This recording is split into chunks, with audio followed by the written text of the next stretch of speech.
श्री राम जय राम जय जय राम। श्री राम जय राम जय जय राम। श्री राम जय राम जय जय राम। श्री राम जय राम जय जय राम। श्री राम जय राम जय जय राम। श्री राम जय राम जय जय राम। श्री राम जय राम जय जय राम। बहुत ध्यान से सुनेंगे सब लोग कि जब भी हम भगवान का कीर्तन करते हैं, मैं अनेक बार आपसे निवेदन करता हूँ, भगवान का जो रूप तुम्हें पसंद हो, भगवान को पहले अपने सामने विराजमान कीजिए, उसके बाद भगवान का संकीर्तन कीजिए। खाली मुख से बोलने से कोई लाभ नहीं मिलेगा। आप देखिए, परिवार में भी आप किसी को आवाज देते हो तो पहले उसकी शक्ल सामने आती है, उसका रूप सामने आता है। आपके मन में ये शंका बार बार आती होगी कि परिवार के सदस्य को, संबंध को हमने देखा हुआ है लेकिन भगवान को देखा नहीं है। इसीलिए भगवान ने कहा कि जाकी रही भावना जैसी, प्रभु मूरत देखी तिन जैसी। क्या मतलब? 1,00,000 अगर भक्त एक साथ भगवान का ध्यान करें, किसी का रूप नहीं मिलेगा। भगवान का रूप अनंत, कहते ना, हरि अनंत हरि कथा अनंता, अनंत रूप आए अनंत नाम आए। भगवान के अनंत नाम हैं। तो गोदा जी महायोगिनी को उठाकर बोली, हम सब मिलकर तेरे साथ तेरे पीछे पीछे कीर्तन करती चलेंगी। इसके पूर्व हमारी क्या दशा थी? क्या हमको कीर्तन गान करने की स्वतंत्रता थी? उसमें हमको कुछ भी ऐश्वर्य प्राप्त नहीं था। अब हमको ऐश्वर्य प्राप्त होने वाला है। हम स्वतंत्र से सब कुछ कर सकती हैं, क्योंकि संत के साथ रूप ध्यान करते हुए जब कोई जीव भगवान का सुमिरन करता है, कीर्तन करता है, तो भगवान साक्षात्कार उसको अपना दर्शन देते हैं। तो महायोगिनी सखी उठकर जागकर बाहर आई और सब गोपियों के साथ, सब सखियों के साथ गोदा जी कीर्तन करती हुई महायोगिनी के साथ अगली सखी के घर जाएंगी। लेकिन गोदा जी से एक सखी ने पूछा कि महायोगिनी, कि आपने ये जो भैंसों का संकेत किया, इनके सौंदर्य का संकेत किया, महायोगिनी के प्रकाश का संकेत किया, गोदा दीदी थोड़ा सा हमें खुल के बताइए कि इसका भाव क्या था। तो गोदा जी ने क्या कहा? जो मैंने कहा, भैंस वो अज्ञान का द्योतक है। भैंस का दूध शक्तिशाली तो होता है, बलवान तो होता है, लेकिन उसका पीने वाला बुद्धिमान नहीं होता।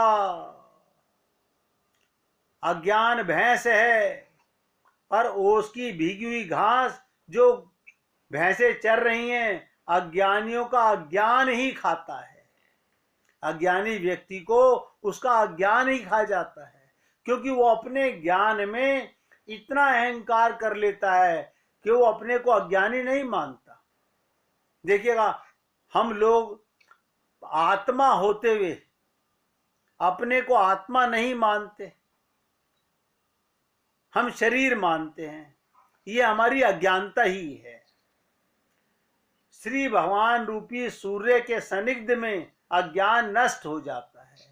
संतों के संग, भगवान के भक्तों के संग बैठने से, कथा वार्तालाप करने से, सत्संग सुनने से, भगवान रूपी सूर्य के करीब जाने से हमारा अज्ञान नष्ट हो जाता है, मतलब अंधकार समाप्त हो जाता है।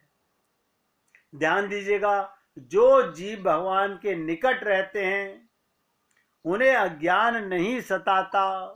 क्या तात्पर्य है? जो सदा आत्मा में रमण करते हैं, स्वयं को आत्मा मानते हैं, उन्हें फिर ये अज्ञान, ये अंधकार, ये माया, ये मोह नहीं सताता। वो संसार में ही रहते हैं, परिवार में ही रहते हैं, सबका कार्य करते हैं, लेकिन ज्ञान युक्त होकर, आत्मयुक्त होकर परमात्मा का अनुभव करने वाले को फिर माया नहीं सताती। भगवत संबंधी अभिमान कौतूहल कहलाता है। कौतूहल माने ये जिज्ञासा, ये लालसा हमारे मन में होनी चाहिए। भगवत संबंधी देखिएगा, जैसे धन संबंधी, मान संबंधी, सम्मान संबंधी, हम लोग संसार के प्रेम के संबंध के पीछे जितने कौतूहल रहते हैं, अगर हम भगवत संबंध की प्रति अभिमान करें तो ये कौतूहल कहलाता है। तो कहते हैं मैं भगवान का हूं। ध्यान से सुनिएगा, अभिमान कौन सा श्रेष्ठ है? मैं धनवान हूं, ये अभिमान श्रेष्ठ नहीं है। मैं प्राइम मिनिस्टर हूं, ये अभिमान श्रेष्ठ नहीं है। फिर कौन सा अभिमान श्रेष्ठ है? क्या अभिमान भी श्रेष्ठ होता है? हाँ, होता है। मैं भगवान का हूं, मैं भगवान का ही हूं, ये अभिमान श्रेष्ठ है। जैसे मीरा को था कि मेरे तो गिरधर गोपाल, दूसरो ना कोई, ये अभिमान है अगली का। क्यों? उसने अपने आप को शरणागत किया हुआ है। जो अपनी आत्मा और आत्मीय को भगवान का भोग्य बनाता है, वही चेतन भगवान को कठपुतली की तरह नचाता है। ध्यान दीजिएगा, ये गोपियां भगवान को, आप सुनते हो ना, छछिया भर छाछ पे नाच नचावे। ये गोपियां भगवान को थोड़ा सा माखन दिखाकर, छाछ दिखाकर नचा लेती हैं। इसका कारण क्या है?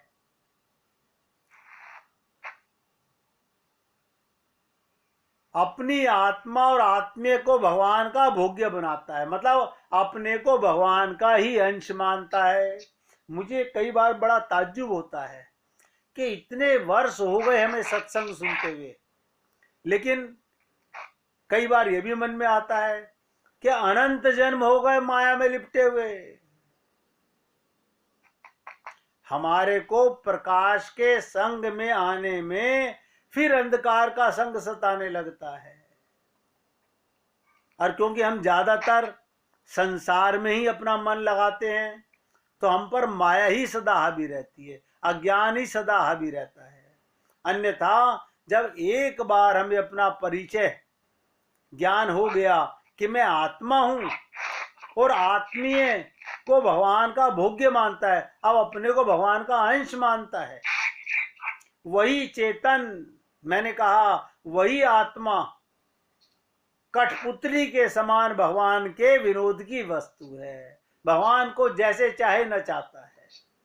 काम क्रोध आदि भी मल हैं, प्राकृतिक अहंकार कैसी दैत्य है, इनको नष्ट करके आश्रित जनों की रक्षा करना भगवान का ही काम है। क्या मतलब? कि जो अपने आप को भगवान का अंश मानता है, उसकी सब चीज भगवान अपने अंतःकरण में समाहित कर लेते हैं। ये सारी चर्चा गोदा जी ने अपनी सखियों को बताया, कल मैं आपके साथ नवे पासूर में नई सखी के घर गोदा जी लेकर चलेंगी। उस सखी की क्या विशेषता होगी, उस सखी के क्या गुण होंगे, उसकी चर्चा हम कल करेंगे। आज आपको भगवान श्रीनाथ जी की एक शरारती लीला सुनाता हूं, ध्यान से सुनिएगा। जगत गुरु वल्लभाचार्य हमारे श्रीनाथ जी की सेवा करते थे। ब्रज से, बरसाना से, गिरिराज से श्रीनाथ जी को वो अपने साथ श्रीनाथ ले गए थे। तो ये वल्लभाचार्य जी ही लेकर गए थे। उन दोनों में पिता पुत्र का अद्भुत प्रेम था। अपना संबंध भगवान के साथ पिता पुत्र का मानते थे। अब ध्यान से सुनिएगा। एक बार की बात है, वल्लभाचार्य जी एक दिन अपने लाला को सुला रहे थे, यानी भगवान श्रीनाथ जी को अपना पुत्र मानते थे और वल्लभाचार्य जी अपने आप को उनका पिता मानते थे। आप भी भगवान के साथ अपना कोई संबंध बनाइए, जो आपको प्रिय लगे वो बनाइए। तो वल्लभाचार्य जी एक दिन अपने लाला को सुला रहे थे, तो उन्होंने लाला के लिए सुंदर सा बिछोना बिछाया, किंतु लाला ने सोने से मना कर दिया। वल्लभाचार्य जी ने पूछा कि लाला क्या हुआ, सोते क्यों नहीं? तो लाला बोले, देखो ना, ये बिछोना मुझे चुभता है, नींद नहीं आती हमको इस पर, हमें इस पर नींद नहीं आती, हमें चुभ रहा है। तब वल्लभाचार्य जी दूसरा बिछोना लगाते हैं अच्छे से, किंतु लाला कन्हैया उस पर भी सोने से मना कर देते हैं। ऐसा करके वल्लभाचार्य जी ने कई बार अलग अलग तरीके से श्रीनाथ जी के लिए बिछोना बिछाया, पर कन्हैया नहीं सोए। तब वल्लभाचार्य जी ने डांट कर बोला, क्यों रे लाला, कैसे सोएगा? पुत्र मानते हैं ना भगवान को, तो डांट के बोल रहे हैं। तब लाला ने क्या कहा, वल्लभाचार्य जी का हाथ पकड़कर अपने बिस्तर पर लिटाया और वल्लभाचार्य जी के पेट पर सो गए और बोले, ऐसे सोएंगे हम जैसे छोटा बच्चा मां के ऊपर सोना पसंद करता है, नीचे नहीं सोना चाहता। तो वल्लभाचार्य जी ने लाड़ लड़ा करके लाला को इतना बिगाड़ रखा था कि लाला का जब भी जी करता किसी को भी पीट के आ जाते थे। एक दिन की बात ध्यान दीजिएगा, लाला ब्रजवासी लड़के का रूप धर के दूसरे बच्चे के साथ खेल रहे थे। तभी एक श्रीनाथ जी का जल घड़िया वहां से निकल रहा था। सब बच्चे बोले कि भैया सब आगे से हट जाओ, श्रीनाथ जी का जल घड़िया आ रहा है, कोई छू ना देना, अपरस में ये है। ये लाला कहाँ मानने वाले थे। कृष्ण ने, ध्यान दे सुनिएगा, जल घड़िए को गुस्सा आ गया, मूर्ख बालक भीड़ गए उसके साथ और उसका जल घड़िया गिरा दिया। जो लेके जा रहा था जल, गुस्सा आ गया, मूर्ख बालक अब दोबारा नहाना पड़ेगा, और लाला के गाल पे खींच के चाटा मार दिया। देखिएगा, श्रीनाथ जी जो एक ब्रज के गोप बने हुए थे, उसके मुख पे चाटा मार दिया और सोचने लगा कि बेटा इसका बदला तो ये नंद का लड़का बड़े अच्छे से लेगा, और चले गए। एक दिन क्या हुआ, गर्मियों का समय था, वल्लभाचार्य जी ने उसी जल घड़िए को बुलाया और कहा, लाला को गर्मी ना लगे इसके लिए तुमको श्रीनाथ जी को पंखा झलना है, मेरे लाला को पंखा झलना। जल घड़िये ने हाँ कर दी और गोसाई जी अपने कमरे में चले गए। जल घड़िया सेवा तो ठीक करता था, किंतु ठाकुर जी में प्रेम नहीं था उसका। ध्यान से समझिएगा, सेवा करना और प्रेम होना अलग बात है। जैसे ही वो श्रीनाथ जी के पास पंखा झलने बैठा, तभी उसको नींद आ गई और पंखा छूट के ठाकुर जी को जाके लगा। लाला को गुस्सा आया, किंतु सोचा शिशुपाल के 100 अपराध मैंने क्षमा किए थे, इसका तो एक करना बनता है। ठाकुर जी चुपचाप खड़े हो गए, किंतु जल घड़िये की फिर से आंख लगी और पंखा फिर छुट के ठाकुर जी के मुख पे लगा। अब की बार लाला को आया गुस्सा, अपने गाल पे लगे चाटे की याद आ गई। एक बार इसने मुझे चाटा मारा था, फिर तो लाला ने भी खींच कर चाटा मारा, सीधा मंदिर के प्रांगण से बाहर जाके गिरा।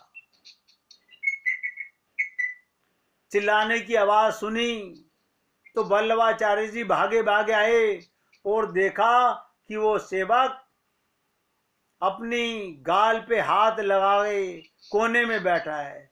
गोसाई जी ने पूछा, उसने बताया कि मैं तो पंखा जल रहा था श्रीनाथ जी को, तभी अचानक किसी ने थप्पड़ मारा मुझे। गोसाई जी सीधे ठाकुर जी के पास गए।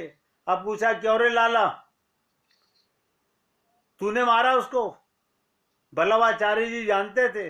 तब लाला बोले, मारता नहीं तो क्या करता, मेरी सेवा करते करते सोता है और 2 बार पंखा मेरे मुख पे गिरा दिया, मैंने भी ऐसे मारा, अब कभी सेवा में नहीं सोएगा। ऐसा नहीं कि ठाकुर जी केवल जगत गुरु या संत महात्माओं के साथ ही प्रेम लीला करते हैं। ध्यान दीजिएगा, जो भगवान से प्रेम करता है, जो भगवान से प्रेम करता है, भगवान उसके साथ लीला करते हैं। उनको तो सुंदर कोमल हृदय वाले भक्त ही पसंद हैं। भगवान को कोमल हृदय वाले भक्त पसंद हैं।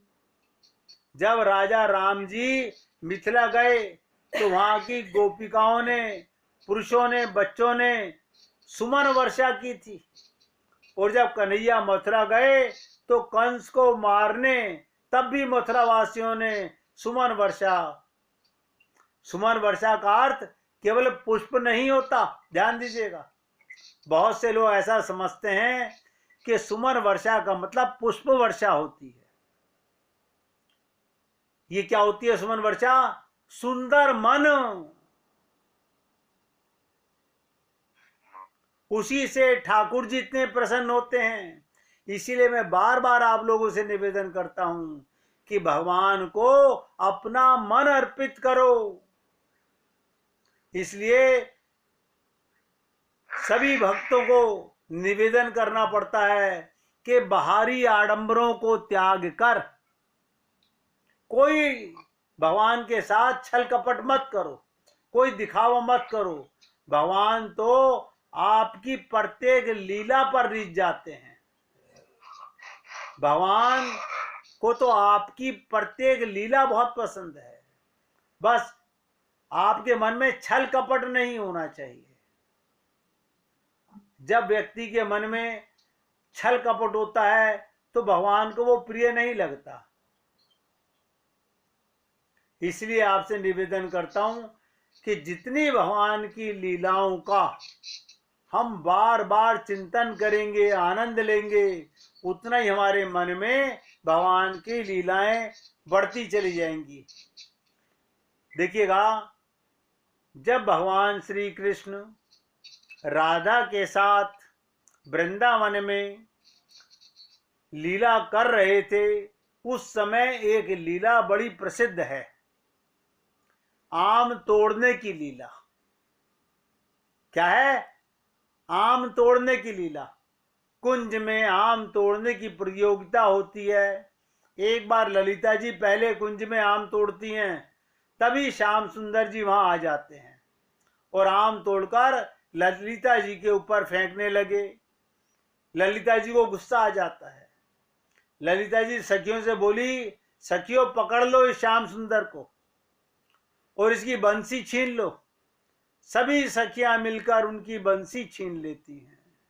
अनंत कोटि ब्रह्मांड के स्वामी ललिता जी के सामने असमर्थ हैं। अपनी बंसी को बचाने में ललिता जी बोली, अगर बंसी चाहिए तो हमसे प्रतियोगिता करो आम तोड़ने की, जो जीता उसी की बंसी, और अगर हार गए तो श्री जी के सामने सखी बनकर नाचना होगा। श्याम सुंदर ने कहा, मुझे मंजूर है। श्याम सुंदर ने पूरा सामर्थ्य लगा दिया आम तोड़ने, लेकिन भगवान को हारने में मजा आता है। भगवान श्री कृष्ण सखियों से हार गए। ललिता जी सभी सखियों के संग मिलकर हंसने लगी और श्याम सुंदर को अब बहुत लज्जा आने लगी और सोचने लगे कैसे सखी बने। श्याम सुंदर कुंज में कहीं छुप गए सखी बनने के डर से, और सखियों ने बहुत प्रयास किया ढूंढने का, पर किसी को मिले नहीं। श्री जी को जब पता चला कि श्याम सुंदर मिल नहीं रहे तो व्याकुल हो गई और बोली, हे ललिते, मेरे श्याम सुंदर की ले आओ। ललिते, तूने ऐसी शर्त क्यों रखी? ललिता सखी कुंज में गई और बोली, नहीं बनाएगा आपको सखी श्याम सुंदर, आ जाओ, हम तुझे सखी नहीं बनाएंगे, तू आजा बाहर। श्याम सुंदर बोले, हे राधे, देखो ललिता ने मेरी बांसुरी छीन ली है, मुझे मेरी बंसी वापस दिला दो। तो श्री जी बोली, हे ललिते, श्याम सुंदर की बंसी वापस दे दो। श्याम सुंदर बोले, हम सखी तभी बनेंगे जब हमारी श्री जी कहेंगी, अगर राधा जी कहेंगी तो हम सखी बनने को तैयार हैं। श्री जी ने सोचा, आज दोनों ही जितवा देती हूं, और बोली, श्याम सुंदर जी, आज आप सखी बन के हमें नृत्य दिखाएंगे। श्याम सुंदर सुंदर श्रृंगार करके अद्भुत नृत्य किया, सबको परम आनंद आया, और रूपम नृत्य देखकर हर कोई सखी आनंद से प्रसन्न हो गई, और नृत्य कर देख करके सभी सखियां भगवान श्री कृष्ण के साथ नाचने लगी। ये लीला